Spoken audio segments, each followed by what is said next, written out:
Vamos ahora en vivo al Palacio de la Moneda. Habla el presidente Gabriel Boric, flanqueado por los ministros del Interior, Relaciones Exteriores y Secretaría General de Gobierno. Sobre el territorio venezolano, administrar el país y eventualmente, como señaló su presidente, continuar operaciones militares hasta imponer una transición política. Esto sienta un precedente extremadamente peligroso para la estabilidad regional y global. Chile reafirma que el respeto a la soberanía y la integridad territorial de los estados constituye una línea roja que no debe ser cruzada bajo ninguna circunstancia y que constituye, además, un pilar esencial del derecho internacional. La soberanía no es una formalidad. Es la garantía esencial que protege a los países de las voluntades externas, de la arbitrariedad y de la ley del más fuerte. Hoy es Venezuela, mañana podría ser cualquier otro. Asimismo, la amenaza de control externo unilateral de sus recursos naturales o recursos estratégicos constituye una grave violación al principio de integridad territorial y pone en riesgo la seguridad, la soberanía y la estabilidad de todos los estados de la región. Si pueden hacerlo allá, ¿por qué no podrían hacerlo en el futuro en otra parte? Este hecho se inscribe en un contexto geopolítico alarmante en el que la fuerza comienza a reemplazar crecientemente las reglas como mecanismo para resolver los conflictos internacionales. Normalizar esta lógica erosiona el sistema multilateral, debilita la democracia a escala global y expone a todos los países, especialmente a los de menos poder relativo, a decisiones unilaterales impuestas por la fuerza militar. La democracia no se construye desde la fuerza ni desde la imposición. Chile hace un llamado urgente a las Naciones Unidas para que asuma un rol activo e inmediato, utilizando todos los mecanismos disponibles para evitar una escalada militar, proteger, por cierto, a la población civil y restablecer un marco de solución política y pacífica conforme a la Carta de Naciones Unidas. Para ello, estamos en coordinación con distintos gobiernos. Ante este escenario y los posibles efectos regionales que este tenga, como gobierno hemos dispuesto un monitoreo permanente de nuestras fronteras ante posibles aumentos de flujos migratorios desde Venezuela hacia Chile, activando a las distintas instituciones del Estado, y fortaleceremos todos los protocolos de monitoreo y protección consular, prestando especial atención a la situación de las y los ciudadanos chilenos en Venezuela. Chile va a actuar como siempre lo ha hecho, con responsabilidad, con coherencia y con firmeza, defendiendo principios que consideramos irrenunciables: la no violencia, la soberanía de los estados, la prohibición del uso de la fuerza o su amenaza, la solución pacífica de las controversias y la plena vigencia del derecho internacional. Los dejo con nuestros ministros para poder contestar las preguntas que se han formulado. Muchísimas gracias.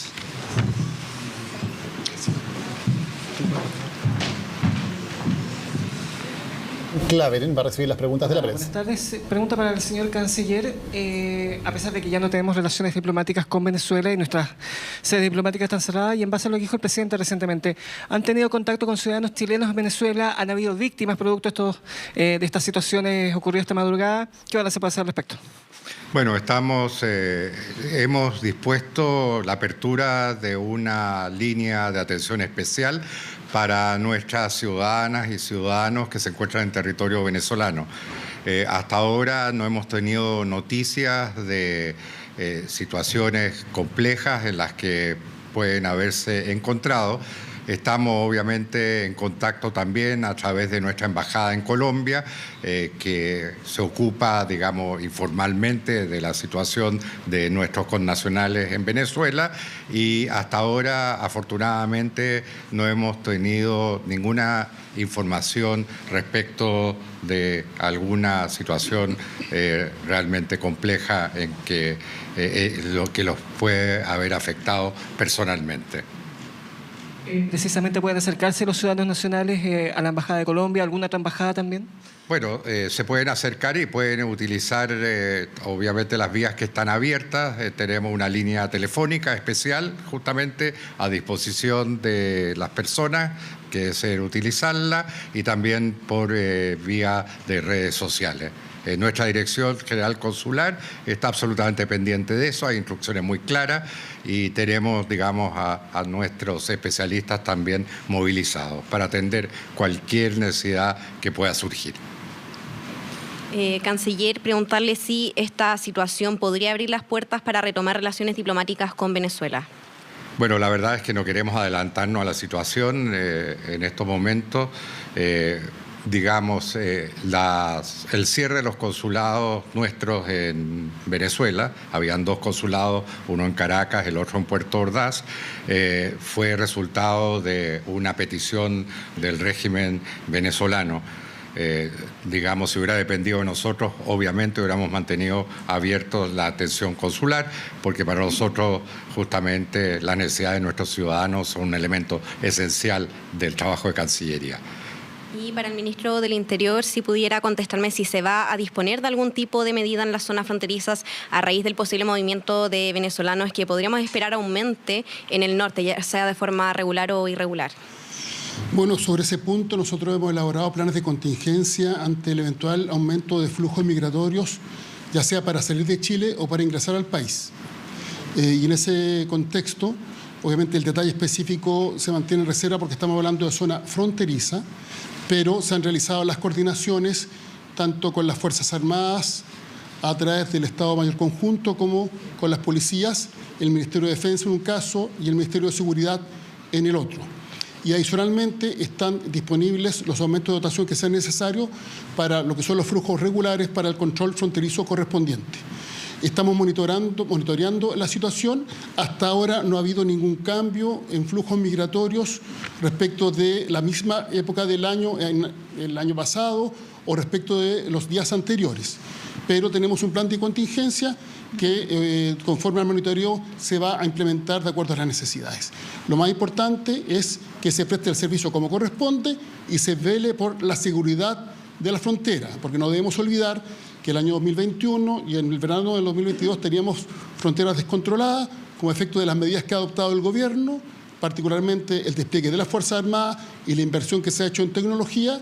Tenemos que seguir velando por el control de frontera de que disponemos y asegurar que los trámites migratorios se realicen conforme lo establece la ley.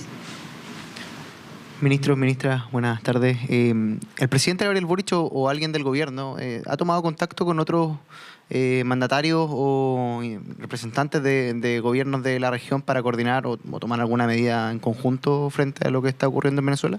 Efectivamente, el presidente ha estado en contacto con mandatarios de otros países, concretamente ha tenido varias conversaciones con el presidente Petro de Colombia, país vecino de Venezuela. También recibió la llamada del presidente del gobierno español, Pedro Sánchez. Está pendiente una conversación con el presidente Orsi de Uruguay, que se va a concretar dentro de un par de horas. Y aparte de eso, también hemos estado en contacto con, digamos, los asesores de Brasil y de México para concretar conversaciones a nivel presidencial probablemente en el día de mañana. ¿Esperan con esto sacar algún tipo de declaración conjunta o algo similar? Porque son los mismos países que estuvieron, por ejemplo, en la cumbre que se realizó acá en Santiago. Sí, no lo descartamos. Efectivamente, si ustedes leen las declaraciones justamente de los países que he mencionado, hay un alto nivel de coincidencia con nuestra propia declaración. Eso vale para Brasil, vale para México, vale para Colombia y Uruguay, digamos, hablando de los países de nuestra región. ¿Cómo están, ministros? Ministra, muy buenas tardes. El presidente Boric condenó las acciones militares de Estados Unidos que se desarrollaron en Venezuela y además planteó que esto sienta un precedente extremadamente peligroso, mientras que el presidente electo José Antonio Kast planteó que la detención de Nicolás Maduro es una gran noticia para la región, entendiendo que la política exterior es una política de Estado y aquí hay visiones distintas de un mismo hecho. ¿Cómo ven la posición que marca el próximo mandatario y que puede representar un giro importante de la política exterior a partir del 11 de marzo? Bueno, es evidente que hay una diferencia entre ambas declaraciones. Yo no me corresponde entrar a referirme a la declaración del presidente electo. Lo que sí puedo afirmar es que la posición de Chile es una posición que se basa en elementos históricos.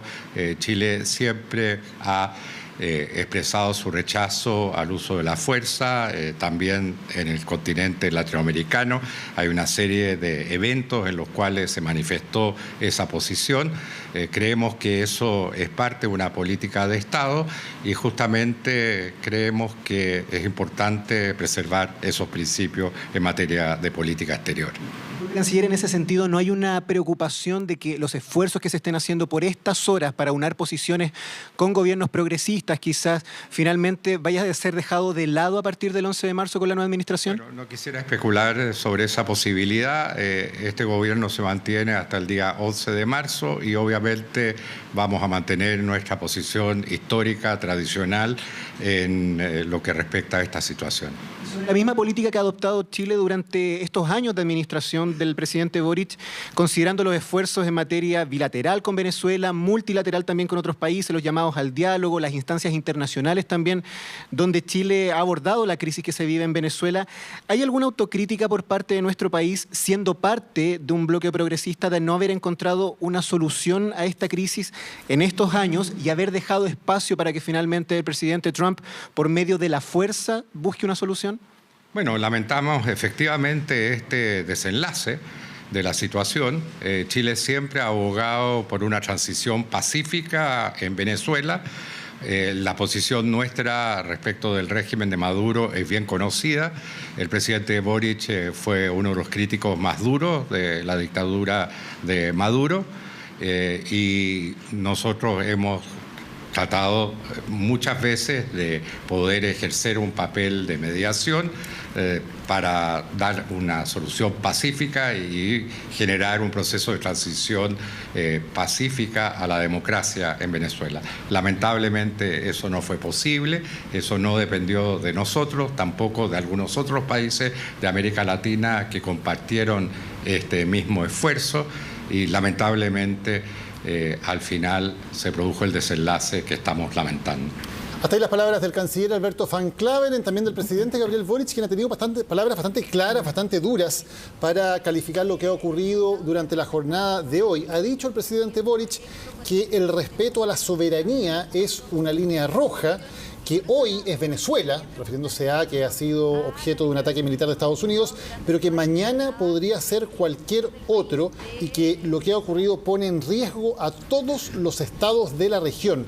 Son las palabras que ha utilizado el presidente Gabriel Boric para condenar el ataque estadounidense sobre Venezuela. También algo bastante llamativo, el canciller ha dicho con quiénes se ha tomado contacto para coordinar acciones en conjunto. Y claro, da muestra muy claramente de la profunda fractura ideológica que hay en América Latina que impide una acción en conjunto, porque menciona conversaciones con el presidente de Colombia, Gustavo Petro, con el presidente del gobierno español, Pedro Sánchez, una conversación pendiente con el presidente Orsi de Uruguay y contactos también con Brasil y México. Claro, todos ellos son gobiernos de izquierda o progresistas que tienen una postura distinta a las que tienen otros gobiernos de derecha, como por ejemplo el gobierno de Argentina o el de Ecuador, que han celebrado el ataque militar estadounidense. Seguimos conversando aquí en el estudio con Luis Lira. Luis, ¿qué te parecen las palabras bastante enfáticas que ha usado el presidente Boric para referirse a lo ocurrido en la jornada de hoy? Así es, y un punto importante, creo, esta operación pilla a América Latina bastante fragmentada. Eso nos puede hablar de la fragmentación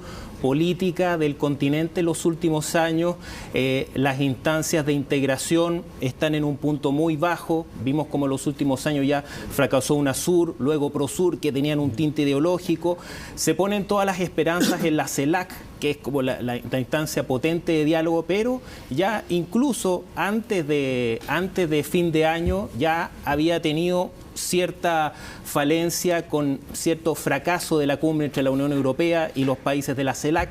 Por lo tanto, no hay un diálogo, y esta llamada marea rosa también que hablábamos, que era el contraste de la marea ligada al socialismo del siglo XXI, donde habían países muy pujantes económicamente. Recordemos a principios del siglo que estaba todavía Hugo Chávez en un punto alto de su poder, Lula da Silva, que quería proyectar, ¿cierto?, a Brasil como una potencia diplomática, los Kirchner en Argentina, que gozaban con los bonos en alto. Entonces, y también, como todos los países negociaban con China, había dinero. Por lo tanto, había voluntad de dialogar, de relacionarse, pero hoy día hemos visto que los gobiernos han ganado o perdido elecciones por votos castigos, y cada espectro de la derecha o la izquierda latinoamericana es completamente distinta. Entonces, justo pilla en un momento, y que también es una alerta para reactivar el diálogo que se refiere el presidente Boric un poco con los otros países afines en la región. Claro, porque es llamativo ahí con la opinión que tiene el presidente electo, José Antonio Kast, que habla de una gran noticia, o en Argentina Javier Milei, que por supuesto manifestó su apoyo total, dice el operativo de Estados Unidos en Venezuela. Va marcando ahí una diferencia importante en algo que uno pensaría que es política de Estado más bien, ¿no? Que estas opiniones podrían ser más o menos con una mirada independiente del color político de turno, pero acá por lo menos hay una diferencia importante. Sí, de todas maneras pienso que la política exterior chilena independiente al gobierno ha sido crítica en los últimos años del régimen de Maduro, y ahí comparto la opinión que señaló el canciller Walker, que, o sea, la que vale ahora es hasta marzo la opinión del presidente Boric, ¿cierto? Ahí después se puede dilucidar cuál va a ser la política exterior chilena. Sí, solamente para comentarles algo que está ocurriendo a esta hora en Estados Unidos. Varias agencias ya han indicado que se espera que el presidente de Venezuela, Nicolás Maduro, llegue a Nueva York dentro de las próximas horas, ya durante este día sábado, y será llevado, han dicho varias agencias en Estados Unidos, al Centro Metropolitano de Detención Federal en Brooklyn. Ese sería el destino de Nicolás Maduro, capturado durante esta madrugada, y ya entonces dentro de las próximas horas podríamos tener novedades respecto de su llegada a Nueva York, y ya se ha confirmado que sería el día lunes, aparentemente, de acuerdo a lo que dicen estas agencias, cuando sea presentado ante la Corte en el Distrito Sur de